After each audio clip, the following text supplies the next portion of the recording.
Bonjour mesdames et messieurs, il est 13h en temps universel, 14h sur l'ensemble du territoire national et plus précisément en Cailly dans le département de la Bouenza, c'est le journal. Mais tout d'abord, mesdames et messieurs, les titres de l'actualité à la une de ce 14h dominical. La séance plénière de l'Assemblée nationale avec à la clé l'adoption hier par les députés de la République de 4 projets de loi émanant de 2 ministres du gouvernement de la République. Reportage Evrard Ntikasumba à suivre dans un instant. Nous reviendrons aussi sur les dégâts de pluie à Mfilou. Il s'agit ici des habitants du quartier Intsali qui sont dans la tourmente après chaque pluie. Reportage Vincent de Paul Koubemba à suivre dans cette édition. Et puis en religion, il s'agira de la 26e commémoration de la mémoire de la toute première dame du Congo. Il s'agit de Marie Massamba Deba, la défunte épouse du feu président Alphonse Massamba Deba, décédé en 1993. L'événement a donné lieu à une messe d'action de grâce dite en la basilique Sainte-Anne du Congo. Voilà mesdames et messieurs pour la principale vitrine de ce 14h. Nous sommes bien entendu le dimanche 24 novembre 2019. Une fois de plus, bonjour et bien évidemment bon appétit à vous tous qui êtes présentement à table. C'est le journal qui commence. Le séminaire de formation à l'attention des responsables des associations scouts a été organisé hier samedi ici à Brazzaville, initié par l'Organisation mondiale du mouvement scout, OMMS en sigle. Ce séminaire a visé plusieurs objectifs, dont celui de voir comment cette organisation peut justement aider le Congo à intégrer cette grande famille du scout. Reportage Irma Okonziwu, Roland Niakegeli.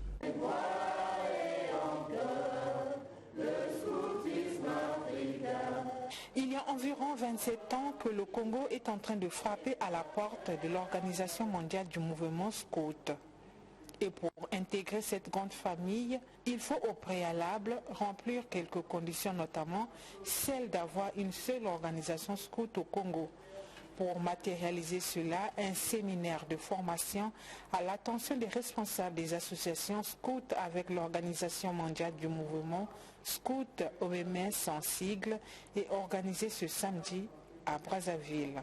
Au cours de ces retrouvailles d'une journée, le directeur de la région Afrique de l'OMS n'a pas manqué d'exhorter les responsables de cette organisation œuvrant au Congo à travailler ensemble pour remplir leur mission, celle liée à l'encadrement des jeunes. En venant ici, j'avais aussi la chance de recevoir au bureau régional Afrique à Nairobi, qui officiellement, de sens opérationnel nous appelons centre de soutien, parce que notre rôle c'est de soutenir les associations scouts nationales, a émis aussi le souhait de voir le Congo rejoindre la grande famille. Mais cette adhésion ne se fera que par la volonté des amis du Congo. Donc nous sommes ici aujourd'hui pour confirmer notre soutien, notre ouverture à vous aider dans les processus qui, je dois aussi dire à l'avance, n'est pas facile, mais avec la bonne volonté, tout est possible. L'OMMS est le seul mouvement de la jeunesse qui a totalisé 112 ans avec 56 millions de jeunes adhérents au monde, a-t-il indiqué. Ouvrant les assises, le directeur général de la jeunesse, Gaston Toadi, a invité les participants à bien intérioriser les notions qui seront enseignées pour les mettre en application dans leurs organisations respectives. À titre de rappel, ce mouvement d'éducation par action renaît au Congo à la faveur de la conférence nationale.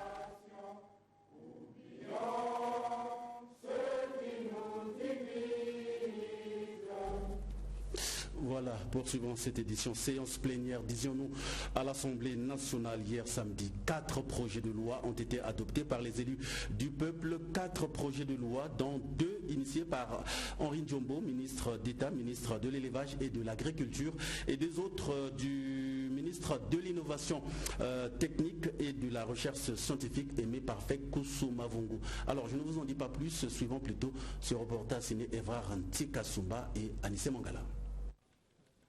4 projets de loi amendés par les élus du peuple ce samedi après plus de 3 heures de débat houleux entre eux au cours de cette session ordinaire.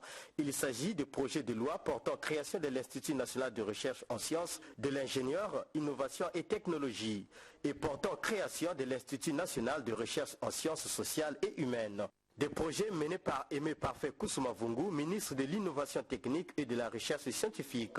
À ceci se joignent 2 autres projets de loi menés par le ministre d'État de l'Agriculture et de l'Élevage, Henri Ndjombo. Les projets de loi portant création de l'Agence nationale de développement de l'agriculture et de l'élevage et celui portant création de l'Agence nationale de développement de la pêche et de l'aquaculture. Après l'adoption des 10 projets de loi, les locataires de la Chambre basse du Parlement n'attendent plus que du gouvernement leur mise en application, tout en veillant à la bonne gestion de ces structures une fois mises en œuvre. Peu avant de lever cette session, le président de l'Assemblée nationale, Isidore Mvouba, a mis en garde les députés qui s'absentent régulièrement aux sessions. Des mesures sévères seront prises à leur égard, conformément au statut et règlement intérieur de l'Assemblée nationale, a-t-il déclaré. Ouverte le 15 octobre dernier, la 7e session ordinaire budgétaire du 14e législature prendra fin le 23 décembre prochain. Voilà, poursuivons cette édition avec le syndicat des commerçants du Congo qui rappelle au service de contrôle du ministère du Commerce le respect strict des textes en vigueur. Ce syndicat donc reproche à ses services le non-respect de la note circulaire numéro 0665 portant répartition des zones de compétences dans les recouvrements des taxes dans les boutiques. Reportage Morel Mabeli, Patrick Nkié. Les commerçants du Congo ne savent plus à quel sein se vouer. Le syndicat des commerçants du Congo stigmatise les comportements déviants de certains agents de la direction départementale et de la direction générale de la concurrence et de la répression du ministère du Commerce, qui ne respectent pas selon lui la note circulaire numéro 0665 portant répartition des zones de compétences. Vu cette confusion de rôle, des contrôleurs du ministère du Commerce qui font des recouvrements parfois dans les boutiques sans délivrance de reçus du Trésor, le syndicat des commerçants du Congo a sommé les commerçants de ne plus recevoir les agents contrôleurs du dit ministère dans leurs boutiques jusqu'à ce que l'ordre soit rétabli. Pierre Mberi Kiungi, secrétaire général du syndicat des commerçants du Congo. Vu le recouvrement dans les boutiques de l'argent sans délivrance de reçus du Trésor, vu le harcèlement des commerçants par les contrôleurs du ministère du Commerce, au regard de ce qui précède et dans le souci de protéger ses membres et le climat des affaires contre la parafiscalité, le syndicat des commerçants du Congo rappelle au service de contrôle du ministère du Commerce le respect des textes cités ci-dessus. Par conséquent, le Bureau national du syndicat des commerçants du Congo a décidé d'ordonner à ces syndiqués de ne plus recevoir les contrôleurs dans leurs boutiques jusqu'à nouvel ordre. Rappelons que la situation des commerçants avait été évoquée au Conseil des ministres du 18 octobre 2019. C'est pour autant dire que les désidérata des commerçants sont bien connus de tous.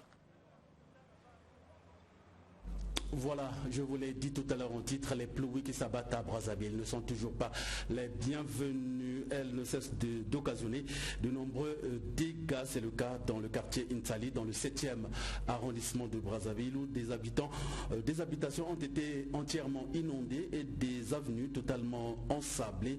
Pour faire justement face à ces conséquences, certains habitants ont d'ailleurs érigé de digues pour contrer la furie des eaux. Suivez plutôt ce reportage signé Vincent de Paul Goubemba. Il y a péril en la demeure en Filou, plus précisément dans les quartiers Ngambio, en amont et en aval du quartier Insali. Nous sommes sur l'avenue Ngamaba, en face de la station Afrique. Dans ce quartier, proche de l'aéroport, les populations se sont réveillées il y a 72 heures, les pieds dans l'eau. Les pluies diluviennes qui se sont abattues dans la ville capitale, notamment dimanche à lundi, puis mercredi à jeudi, et jeudi-vendredi, ont causé d'importants dégâts matériels aux habitants du dit quartier. Plusieurs maisons ont été inondées et certaines de ces populations l'ont débaptisé le cimetière des maisons. Ce quartier risque d'être rayé sous la cartographie des quartiers de la ville de Brazzaville.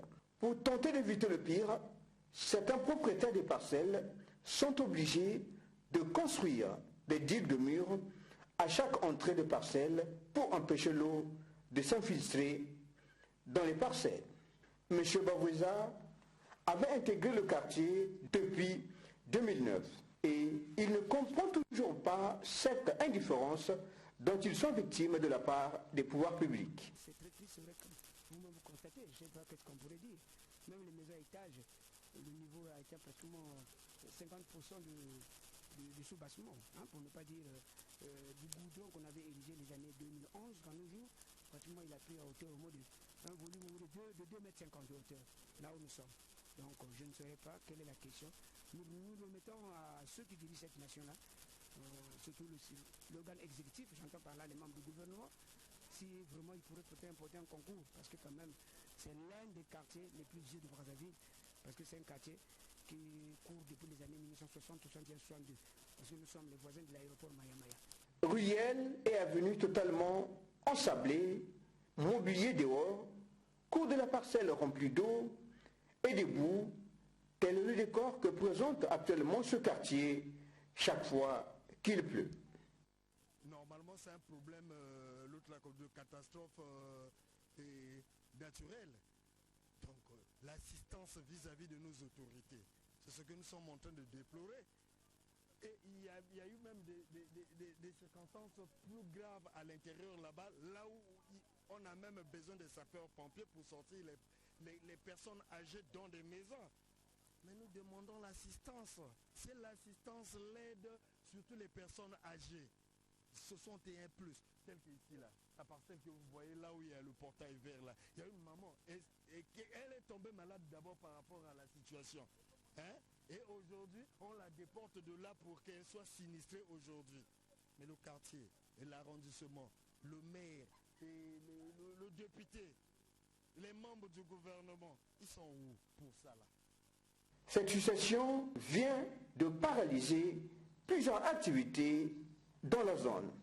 Et pour éviter le pire, certains ont été contraints de quitter leur domicile pour trouver un abri ailleurs. Difficile donc pour ces populations et les chauffeurs de se rendre à Mukondo ou à la mairie de Filou, car la route à hauteur de la station Afrique est impraticable. Les chauffeurs de taxi-bus et des voitures communément appelées Sanson ont créé un terminus de bus de circonstance.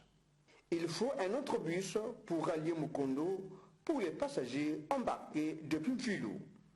Évitant l'ensablement du rond-point Moumi, une déviation a été créée. Là aussi, il y a des soucis. L'incompréhension des transporteurs crée des embouteillages sur la chaussée et sur cette voie de déviation. Ce ciel qui s'est assombri hier a fait battre la chamaille aux populations qui craignaient le pire. Cette avenue qui subit le phénomène d'ensablement à chaque saison de pluie avait été construite pendant l'année 2002. Elle n'était pas bien canalisée.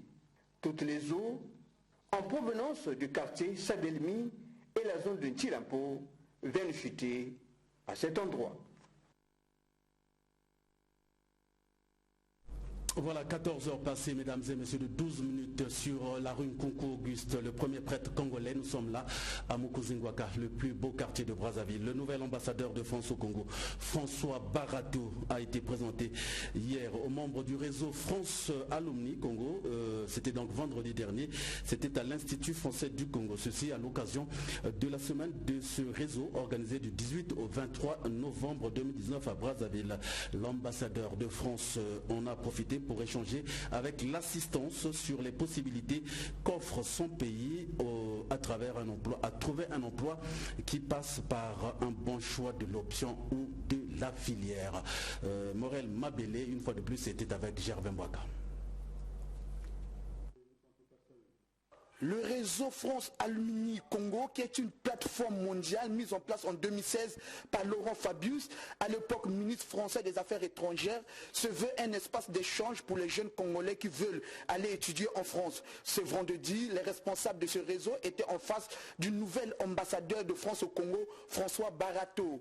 Le renforcement des liens de coopération entre la France et le Congo, c'est ce qui anime ces Congolais qui ont reçu dans leur vie grâce à la formation obtenue en France pendant leurs études universitaires et professionnelles. L'ambassadeur de France au Congo, qui apprécie cette initiative, souhaite que les étudiants français viennent aussi étudier au Congo et pourquoi pas dans n'importe quel pays africain. François Barato a indiqué également aux jeunes Congolais qui veulent étudier en France de croire d'abord en eux et l'aide pourrait arriver pour la réussite.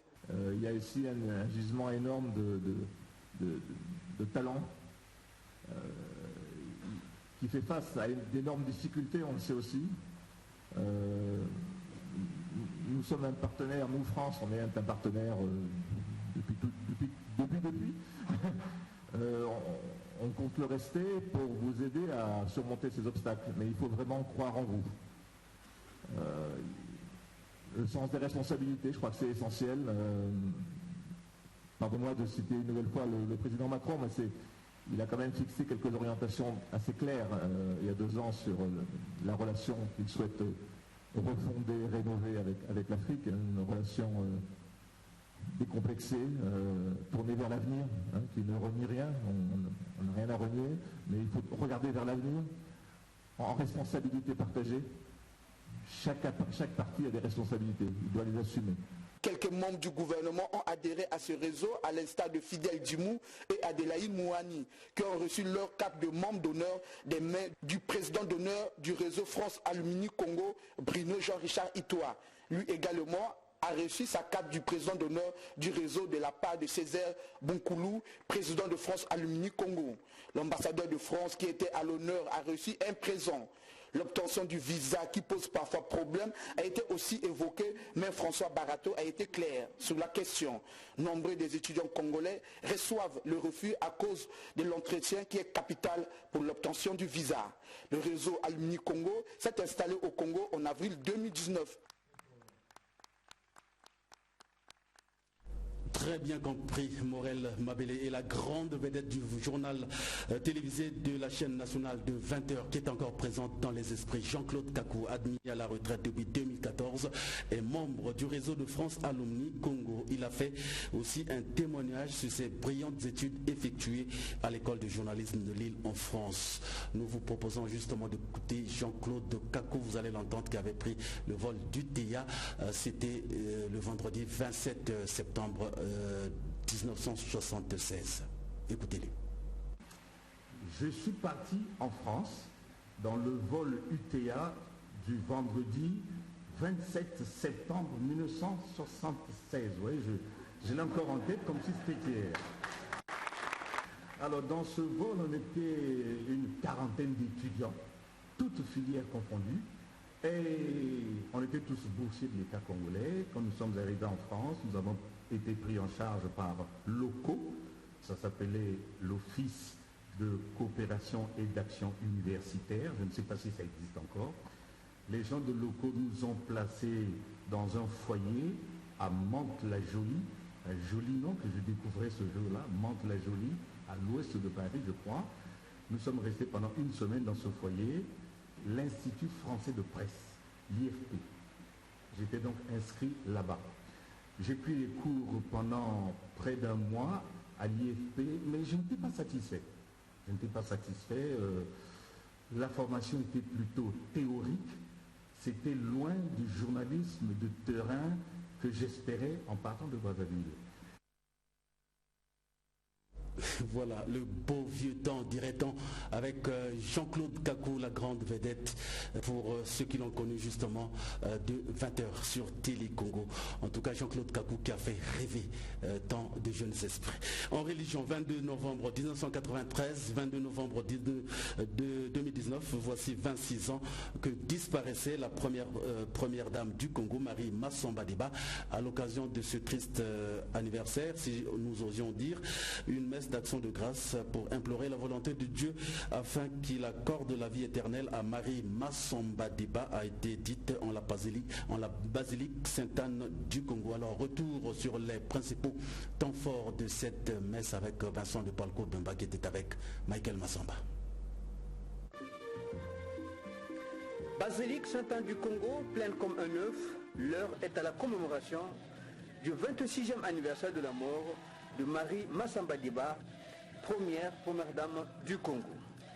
En souvenir de ses bienfaits, les membres de sa famille et ses enfants ont demandé une messe d'action de grâce en vue de repenser à elle. Au cours de cette messe célébrée par le curé recteur de la basilique Sainte-Anne du Congo, l'abbé Armand Kiyindou, les fidèles ont été replongés sous les actions réalisées par cette première dame. Cette servante du Seigneur était restée simple durant sa vie. Première dame du Congo, à 33 ans, Marie Masamba Diba a toujours été à la quête de la vérité toute sa vie. Dixit Robert Masamba Diba. Elle a enseigné les valeurs d'amour à ses enfants. Illettrée à 100%, elle ne savait que lire la Bible écrite en langue Kikongo, a révélé son fils, faisant une brève présentation de ce qu'a été leur maman. Elle n'avait même pas séjourné 1 heure dans une classe.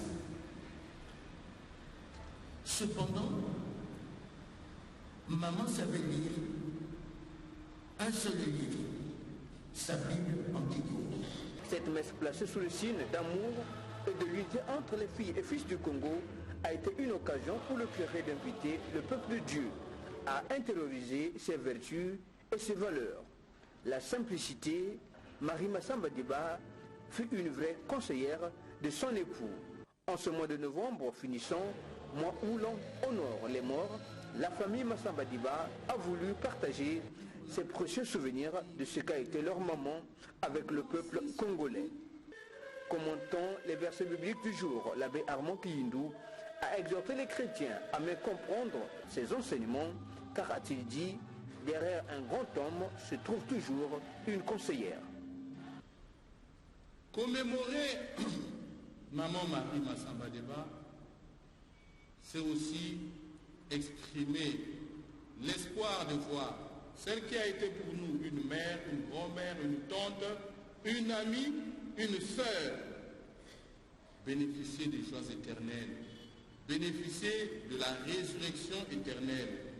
Voilà pourquoi le livre des Actes des Apôtres, dans la deuxième lecture, montre ici que ceux qui croient en Jésus, ceux qui acceptent en Jésus, ne meurent pas. C'est le cas justement de cette jeune fille Tabitha. Cette jeune fille qui, grâce aux apôtres, justement, revient à la vie. Cette jeune fille à qui Pierre redonne la vie au nom puissant de Jésus-Christ. La paix du Christ. Oui, mes frères et sœurs, avec Jésus, on ne meurt pas. Celui qui croit en Jésus ne meurt pas. Nous en sommes convaincus. Notre maman, que nous commémorons aujourd'hui, est là avec nous, est là au milieu de nous. Elle a toujours été là. Son regard maternel, toujours fixé sur notre pays, où elle était la première conseillère, il faut le dire, parce que les premières dames sont les premières conseillères spéciales des chefs d'État. C'est plus qu'une joie de partager ses souvenirs avec ses filles et fils dont Marie Masamba Diba a été la première dame du Congo, a souligné sa fille Lina Masamba Diba, remerciant l'assistance. Tout est bien qui finit bien. Commémorer Marie Masamba Diba, c'est aussi implorer la bonté divine afin qu'elle accorde à cette dernière la vie éternelle.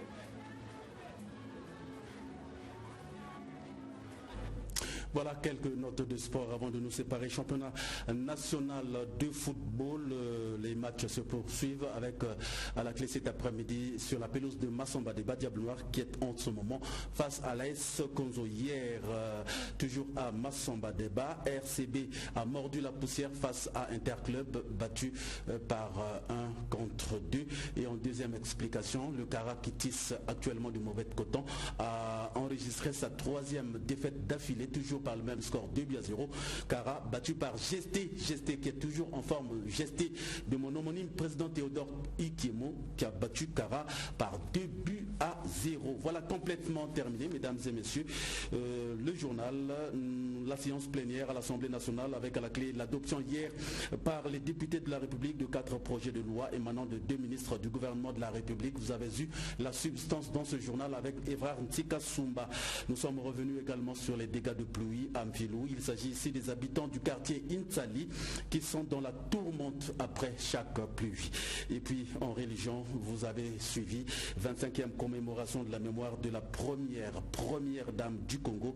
Il s'agit de Marie Massamba Deba, la défunte épouse du feu président Massamba Deba, décédée en 1993. L'événement a donné lieu, vous l'avez vu avec Vincent de Paul Koubemba, à une messe d'action de grâce dite en la basilique Sainte-Anne du Congo. Voilà, complètement terminé, mesdames et messieurs. Merci à vous tous de nous avoir suivis. On se fixe rendez-vous à la prochaine occasion. Entre-temps, portez-vous bien. Sachez qu'une question non posée est une porte qui demeure close. Au revoir et à la prochaine occasion.